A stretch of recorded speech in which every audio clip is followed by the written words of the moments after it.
Queridos hermanos en nuestro Señor Jesucristo y en María Santísima, vamos hoy como iglesia, como familia, como pueblo de Dios a dejarnos iluminar por el Evangelio de este miércoles de la segunda semana del tiempo de Cuaresma. Estamos hablando del Evangelio de San Mateo y en este Evangelio escuchamos a Cristo Jesús hablando con sus apóstoles acerca de su pasión y luego de su glorificación. Pues bien, vamos a nuestras preguntas acostumbradas. Primera pregunta, ¿cuál es el contexto de este Evangelio? Podríamos decir que estamos en un contexto de obsesión por el triunfo, por el logro, por resultados satisfactorios, pero a un nivel meramente humano. Alguno podría decir, padre, ¿no sería mejor decir que estamos en un contexto de profecía? Efectivamente, Jesucristo nuestro Señor estaba hablando de algo de su vida que iba a afectar a la carne del Maestro, su pasión, su glorificación, pero los apóstoles no, su respuesta, su reacción fue por otros derroteros. Por eso he decidido mejor elegir como contexto esta obsesión. Muy bien, segunda pregunta, ¿a qué personajes encontramos en el Evangelio? Encontramos a Jesucristo nuestro Señor hablando de un tema muy serio, su pasión, su glorificación. Hablamos también, queridos míos, de los personajes. Cuando hablamos de los personajes, pues tenemos en cuenta a los apóstoles, a la madre de los Zebedeos, también hay una referencia a los escribas o los fariseos, a los sumos sacerdotes y también finalmente a Poncio Pilato, quien en nombre de los gentiles era el que tenía la capacidad de llevar a la cruz a Jesucristo nuestro Señor, que era algo horrendo, era algo atroz. Ahí moría lo peor de lo peor, la lacre de la sociedad, en el sentido de que mediante el escarnio de la cruz, pues todos los demás se fijaban en el crucificado y les daba cierta repulsa, cierto rechazo, porque ahí moría lo peor de lo peor. Pues bien, queridos míos, estos son nuestros personajes. ¿Y cómo nos describen a estos distintos personajes el Evangelio? A Jesucristo hablando de algo muy serio, a los apóstoles peleando entre ellos a ver quién iba a ser el sucesor del Maestro cuando faltase. Fíjate el desacierto. Por eso la obsesión por el resultado, por el triunfo, por los logros, pero a un nivel meramente humano. Encontramos a la madre de los Zebedeos que se postra delante de Cristo Jesús y luego presenta esa petición. Encontramos a los sumos sacerdotes, escribas y fariseos, aunque como muy bien lo dice el Catecismo de la Iglesia Católica, a algunos miembros de estos grupos que empujaron al pueblo y luego empujaron a Poncio Pilato para crucificar a Jesucristo nuestro Señor. Y encontramos también al Padre Eterno. Fíjate, es algo muy bonito en este Evangelio, porque Jesucristo nuestro Señor dice que, efectivamente, Santiago y Juan iban a beber del cáliz del cual Él iba a beber, pero que reservar el puesto a su derecha o a su izquierda en esa mesa de la Jerusalén celestial es algo que solamente le compete al Padre Eterno. Mira esta delicadeza, mira el amor filial de Cristo Jesús para con su Padre y nuestro Padre Dios. Pues muy bien, vamos a continuar. Tercer punto, ¿qué diálogos encontramos en este Evangelio? Encontramos a Cristo Jesús hace una profecía acerca de los misterios que iba a consumar en Jerusalén. Volvemos a lo mismo, los apóstoles discutiendo entre ellos, y luego, claro, se molestaron porque, imagínate acercándose a Pedro, a Santiago y Juan, perdón, vamos a ver, pero aquí a vosotros, ¿quién os ha dado semejante pretensión? O sea, ¿por qué os ha dado por ahí? A ver, aquí, no, esto tenemos que hablarlo entre nosotros para ver quién va a suceder al Maestro cuando falte. Fíjate, qué desacierto. Suceder a Cristo Jesús, eso es imposible, es el Hijo de Dios, el Verbo hecho carne. Pero ahí estaban estos hombres débiles. Estamos hablando de algo que ocurrió antes de Pentecostés, pero allí está la naturaleza humana haciendo acto de presencia con mucha fuerza, manifestando esa debilidad, esa rivalidad por sobresalir. Muy bien, vamos a continuar. Encontramos a la madre de los Zebedeos formulando esta petición y también encontramos a Cristo Jesús hablando de ese cáliz. Entonces, fíjate, si escuchamos con atención las palabras de Cristo Jesús en este Evangelio, Él nos quiere enseñar que lo más importante en la vida no es obtener logros, éxitos humanos, sino que lo más importante es beber el cáliz de la pasión. Por supuesto, esto suena fuerte. Incluso tampoco quiero decir que no tenemos derecho a la alegría, a los triunfos, a los logros, sí, pero teniendo muy presente que los logros tan pronto vienen como se van. Entonces lo importante es que nosotros, cuando tengamos algún contratiempo, con la fuerza de Cristo Jesús, podamos beber ese cáliz. Él lo bebió ya en el huerto de los olivos, pues pídele a Él que te ayude a beber el cáliz de tu sufrimiento, de tu dolor, de las incomprensiones, para seguir caminando, incluso llegar a tal punto de brindar con Cristo Jesús. Porque fijaros, esto es una paradoja total. Si nos fijamos bien en el Evangelio, dice que cuando Cristo Jesús hace esta profecía, dice que va a Jerusalén. O sea, no dice que va a ir a la guerra, no dice que va a ir a un sitio muy peligroso donde secuestran gente, donde asesinan a los extranjeros, no. Dice que va a ir a Jerusalén. ¿Cuál es el lugar propio del rey de Israel?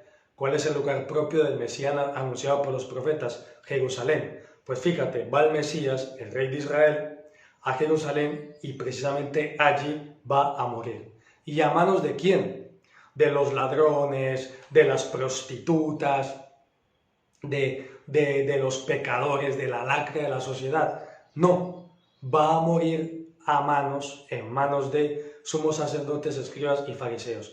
Queridos míos, vamos a ver, si yo me encuentro a alguien por la calle que me saca un cuchillo, hombre, pues esta persona me va a atracar, esta persona me va a asaltar, pero si yo me encuentro con un sacerdote, en este caso, con estos sumos sacerdotes o con personas que se dedican al estudio de la Biblia, yo no se me va a pasar ni por ensoñación, se me va a pasar por la cabeza de que me van a hacer algo, o sea, ni siquiera robar, ya no digamos quitarme la vida. Pues fíjate, Jesucristo nuestro Señor como Mesías, como hijo de David, va a Jerusalén y supuestamente de las personas que cabía esperar el reconocimiento porque conocían las Escrituras y de personas que enarbolaban la bandera con el nombre de Dios, pues precisamente de estas personas se encuentra indiferencia, se encuentra irrespeto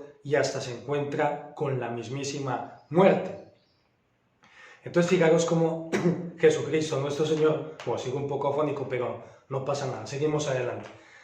Entonces fíjate cómo Jesucristo, nuestro Señor, nos está enseñando que, por supuesto, si tenemos domingos de Ramos, bienvenidos sean, pero teniendo en cuenta que no debemos apoyarnos en los triunfos, en los logros, ni tampoco, queridos míos, esperar que siempre la vida nos sonríe. Porque fijaros, es como si una persona se convierte en un gran abogado, va ganando muchos juicios, pero el día de mañana alguien se las apaña, se las arregla para levantar una calumnia y ahí quedó, queridos míos, la carrera y el prestigio de este gran abogado.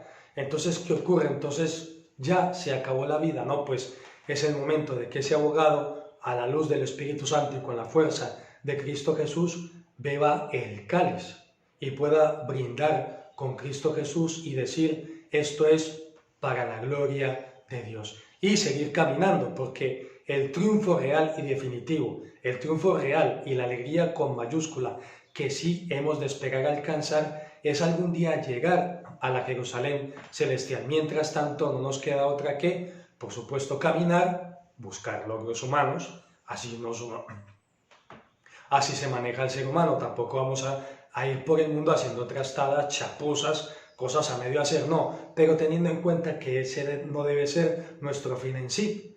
¿Y para qué? Para que cuando se llegue la persecución, cuando se llegue una traición, nosotros digamos, pues perfecto, si Cristo Jesús va a Jerusalén, el Hijo de Dios, aquel que se pasó toda su vida, haciendo el bien, y precisamente allí donde a nadie se le ocurriría que iba a morir el Hijo de Dios, en medio de todos esos eruditos de las Escrituras, precisamente allí muere el Hijo de Dios, y de la manera más ignominiosa. Entonces, queridos míos, si esto le ocurrió al Hijo de Dios, pues ¿qué no nos podrá ocurrir a nosotros? De todas maneras, siempre pidamos esa asistencia, protección, auxilio del Espíritu Santo, que Jesucristo no dudará en enviarnos ese auxilio cada vez que nosotros lo pidamos, pero así nos va a servir esta reflexión para poner los pies sobre la tierra y con Cristo Jesús seguir caminando, y cuando tenga una dificultad, pues tomar ese cáliz con la fuerza de Cristo y brindar con él, pues a tu salud, Cristo Jesús, y a la salud de la vida eterna. Seguimos caminando hacia la Jerusalén celestial. Entonces, queridos míos, cuarto punto. El cuarto punto, ¿qué objeto encontramos en este evangelio? El cáliz, del cual pues ya hemos hecho varias referencias a lo largo de esta reflexión. Entonces, queridos míos, esto es maravilloso porque quizás lo que nos está faltando es sacar un poco de pecho, tener esa valentía cristiana y decir, pues tengo esta enfermedad, tengo este dolor, estoy separado, esta persona me ha traicionado, esta persona me ha dejado en la ruina. Vale, pero es que ahí no se cifra toda la felicidad del hombre.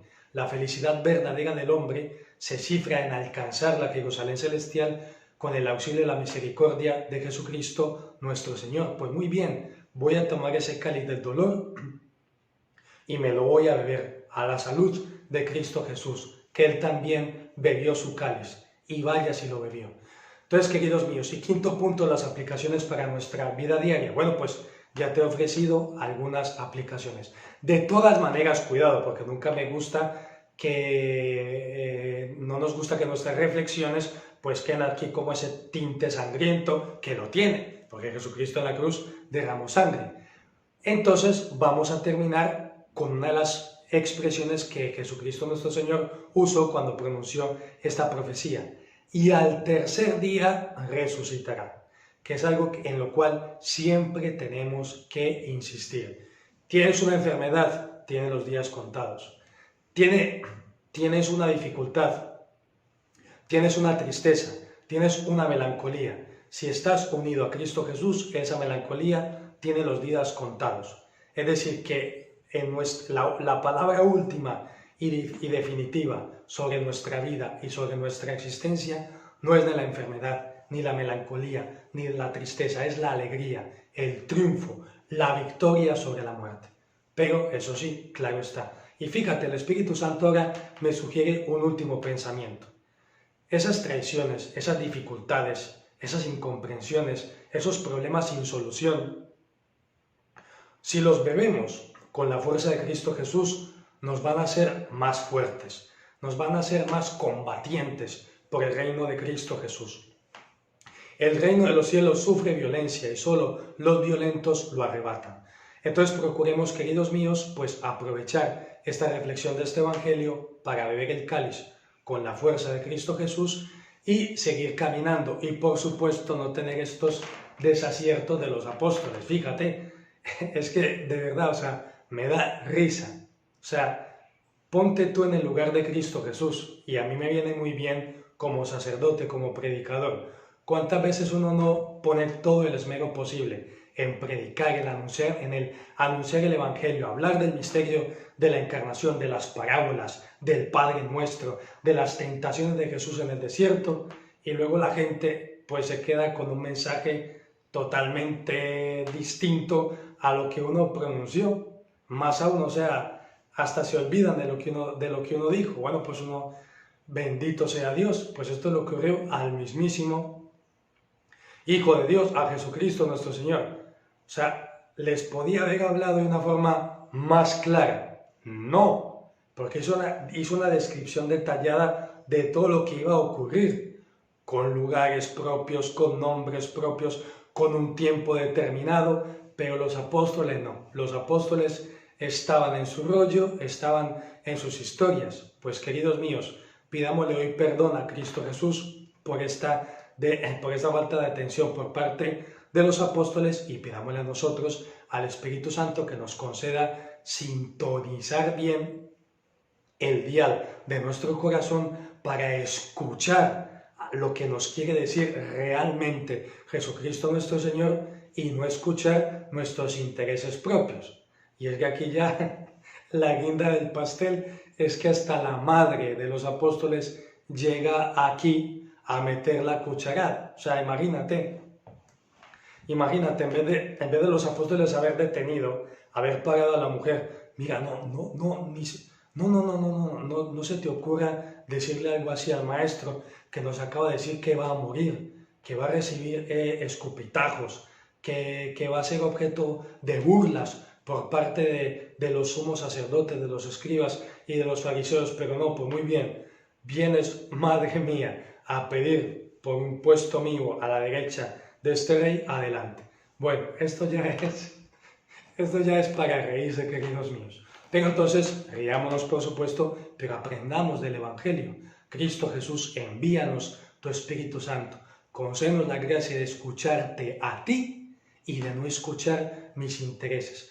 Concédeme la gracia de pensar en ti, de pensar en tu sufrimiento, de darte gracias por todo lo que sufriste por mí y no quedarme o hacer una morada en mis pensamientos, en mis intereses y en mis problemas. No, abrámonos a lo que Jesucristo nuestro Señor hizo, a lo que Jesucristo nuestro Señor dijo y sobre todo a su pasión por nosotros. Pues queridos míos, este era el mensaje para el día de hoy. Y la bendición de Dios Todopoderoso, Padre, Hijo y Espíritu Santo, descienda sobre vosotros y os acompañe siempre. Hasta la próxima.